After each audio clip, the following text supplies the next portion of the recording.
walisema rasma Uhuru aongee na Raila, na wakaongea, kukawa na handshake.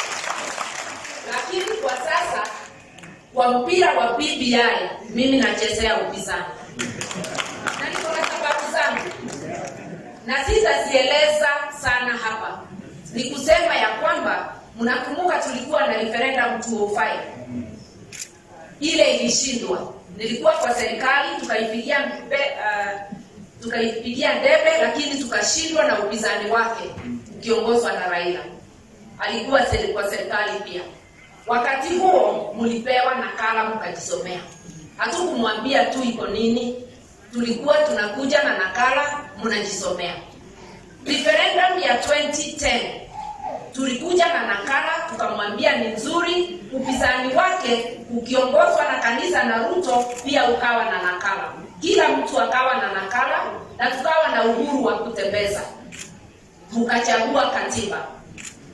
Sasa tuko na referendum ingine, nakala hakuna. Hapa nikikwambia BBI inakaaje, vile rafiki yangu Olago amemwambia, wewe huwezi kuhakikisha ni yangu au ni yake iko ndani. Tumeelewana? Tunasema kwa serikali yetu, leta nakala, peana vitabu, ndivyo wakati tutakuja, sababu mimi nitakuja kampeni. Nikikwambia ni mbaya sababu hii au sitaki kwa sababu hii, wewe udhibitishe. Let people read. Na usituambie sababu iko kwa internet watu wakatoe.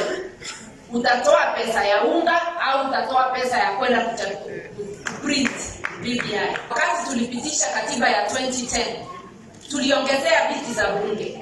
Amukuwa na women rep, tulileta kwa hiyo katiba. Amukuwa na senator, tukaleta. Amukuwa na governor, na mlikuwa na makansolas.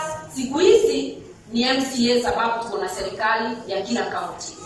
Tumeongeza viti chukuchuku. Jiulize kama mahitaji yako yote imeangaliwa na hizo viti tumeongezea. Kama wakati wa COVID unaweza pimwa na serikali bila kuitishwa pesa, na ukilazwa hospitali ulipiwe pesa bila kuulizwa. Ndivyo mnyonge na mwenye nguvu wote waweze kukinga maisha yao. Iko watu wanalala njaa.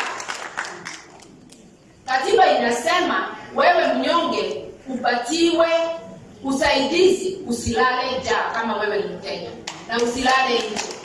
Kama hatujatekeleza hiyo, tunataka kuongezea ikae bila kutekelezwa.